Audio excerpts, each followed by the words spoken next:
तू सब कोई हमरा कैसे काहे देखा रहे लोग? एक जन कम से कम बोला, एक जन कम से कम बोला हमरा मम्मा का भई रहे।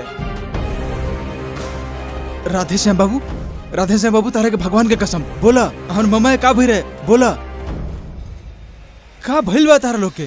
तू क्या हुआ? हाँ एसपी साहब का बोला हुआ? हम के? हम भी पूछा थे तू क्या हुए? चाचा ये तू बोला तारा? हम चिंटू, तू लोग के चिंटू, चिरंजीत चौधरी। तू अगर चिरंजीत चौधरी हवा तो फिर हाउ के हा?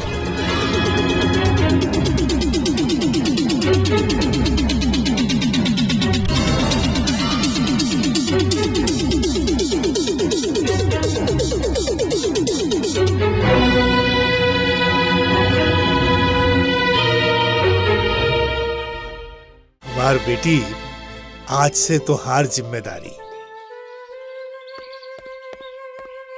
हम आओ तनी पापा। शहर में जाइल का बहुत जरूरी बा बेटा। हाँ पापा, कारखाना तो शुरू हो गई। महीना का अंत में वर्कर लोग के पैसा देवे के पड़ी। मम्मा के हम चिट्ठी भेजले बानी, लेकिन कोई उत्तर नहीं खेल अभी तक, पैसा भी नहीं खेल। ना जाए तो कैसे होई? हम आओ तनी। अच्छा अरे ठीक बा ठीक बा। मदन, हाँ फैक्ट्री तारा ऊपर छोड़ के जाता नहीं। हाँ बाबू।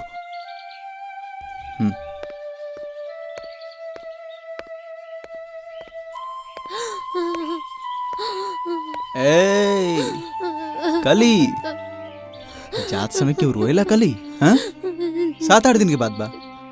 एकरा बाद हम अकेले ना आएम, साथ में मम्मा के भी लेके आएम और तारा साथ शादी करके घरे लेके जाएम।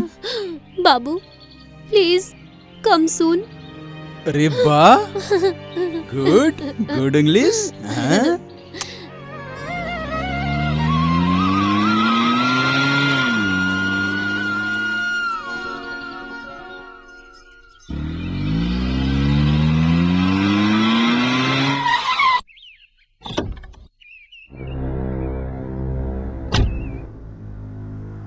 अरे घर के सामने इतना गाड़ी।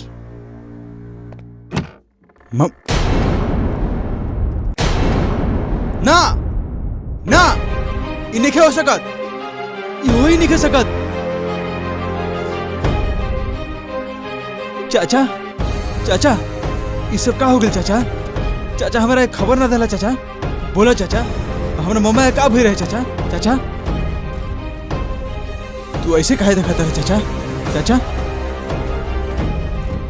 चक्रधर चाचा का भइल बा? चाचा कुछ बोलत काहे नहीं खन? चक्रधर तू ही बोला मम्मा का भई रहे, बोला चक्रधर बोला। तारा सब कोई का भइल बा? केहू कुछ बोलत काहे नहीं खे? बंसी तू ही कम से कम बोला, हमरा के बोला। अरे तू सब कोई हमरा कैसे काहे देखा रहे लोग? एक जन कम से कम बोला, एक जन कम से कम बोला हमरा मम्मा का भई रहे। राधे श्याम बाबू, राधे श्याम बाबू, तारे के भगवान के कसम बोला हमर मम्मा का भई रहे, बोला का भइल बा तारा लोग के?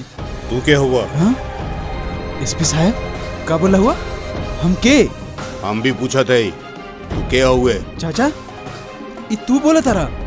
हम चिंटू, तू लोग के चिंटू, चिरंजीत चौधरी। तू अगर चिरंजीत चौधरी हवा तो फिर हाउ के हा?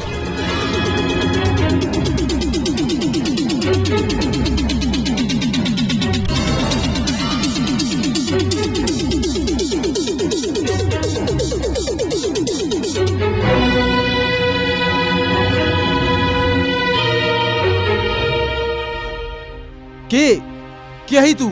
चिरंजीव चौधरी ये झूठ बोला था। He is a fraud, cheat, impostor. चाचा ये खराब मकसद लेके घर में घुसल बा। चाचा बोला चाचा हमार मम्मा कैसे मर लिया? तोर मम्मा ना बोल, हमार मम्मा कैसे मर गई? और एक बार चिंटू नाम अपना मुंह पे ले ली या खुद के चिंटू बोले ली तो फिर हम तोर खून निकाल लेम, तो के मार डालेम। दया करके यहाँ पे कुछ गड़बड़ मत करिया। आज हमार मम्मा के श्राद्ध भवे, अभी कुछ गड़बड़ खिला से मम्मा के आत्मा की शांति ना मिली। तू क्या हुआ, का चाहता रहा? ये सब जाने के हमारा कोनो जरूरत नहीं है। हाथ जोड़ता नहीं भाई, यहाँ पे कोई भी गड़बड़ मत करिया। हमार मम्मा के आत्मा के अशांत मत करा। देखा लो, तू लोग सब कोई देखा लो, हमार मम्मा कैसे वो अपन मम्मा बोला था, मगरमच्छ के आंसू बहावता। ए, का समझ के रखले बड़ी तू हमरा तरह देखा तारी के मतलब हमार जगह ले लेबे तू? हाँ इंस्पेक्टर बाबू, ओकरा से पूछा वो चिंटू है एकर परिचय देवे खातिर ओकरा लगे का प्रमाण बा? पूछा ओकरा से। तू चुपचाप काहे खड़ा बड़ा? प्रमाण दो। ऊ का प्रमाण दे इंस्पेक्टर बाबू, ओकरा पास प्रमाण होई तब तो। मनोहरपुर गांव से हम आज वापस आवता नहीं। ई अगर चिरंजीत चौधरी होते अगर मनोहरपुर गांव में रहे के चाहिए अभी, वो यह का करत हवे? इंस्पेक्टर साहब, माई के मरला है खबर सुनला के बाद बेटा का गांव में बैठे रही, यहाँ के मम्मा के अंतिम संस्कार ना करे के पड़ी। अच्छा, तो तू फिर मनोहरपुर ग्राम में रही है? का जाना तरीस तू गांव के बारे में? यहाँ पे बैठ के यहाँ के लोग के आंख में तू धूल झोंक सकता रहीस? मनोहरपुर गांव के लोग के बुला के क्लियर कर देम। केकरा के बोले बा? वहाँ के पंचायत प्रधान परमानंद बाबू के, कली के पापा जगबंधु के, रूपा के पापा दीनबंधु या मदन के? केकरा का बोली बा? हाँ चाचा, चाचा ये झूठ बोला था चाचा। हो सकता हमारे बारे में सब कुछ जानला के बाद यहाँ आइल बाई। चाचा चक्रधर हमार जाए के दिन तू हमरा की ताबीज बंधले रहलनु? बोला चक्रधर। हाँ, ये ताबीज रहे। इंस्पेक्टर पूछा ओकरा से, ओकरा हाथ में ऐसा ताबीज बा? पूछा ओकरा से। हाँ, ताबीज बा? ना उ ताबीज हमारे हाथ से खो गई। ताबीज हेरा गइल बा, एकर सबूत तोर पास बा? चाचा तू हमरा से ही सवाल करत रहा। छोटा से एक ताबीज भुला गेल तो एकर मतलब प्रमाण हो गेल कि हम चिंटू ना हई। एकरा से बड़ा प्रमाण हमारा पास बा। हई देखा इंस्पेक्टर, ई बा हमार मम्मा के हाथ से लिखल चिट्ठी। मनोहरपुर गांव में रहे के दौरान हमार मम्मा ई चिट्ठी हमरा के भेजले रहली।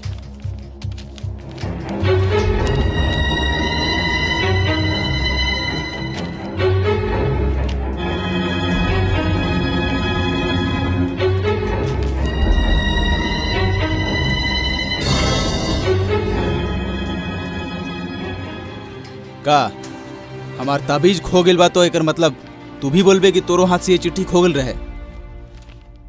चाचा दया करके हमरा कैसे मत देखी, हम चिंटू, हमार विश्वास करी, हम चिंटू, तहार लोग के Chintu.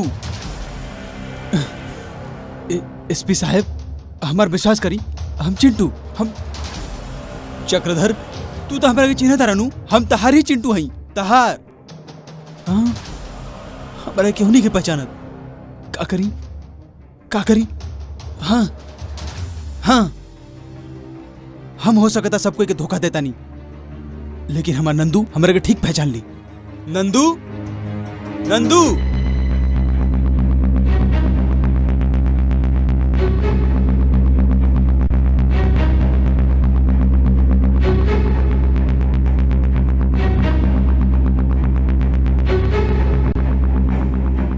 Nandu Come on, Nandu. Come on. Come on, Nandu. Nandu वहां काहे खड़ा हो गए? नंदू, हम चिंटू बाबू, आओ आओ हमारे पास आओ। नंदू तू हमरा के पहचान नहीं पाओ? नंदू आओ नंदू। ठीक बोली है तू, इंसान धोखा खा सकता लेकिन जानवर ना। चाचा हम चुप! एकर बात भी कुछ बोलबे?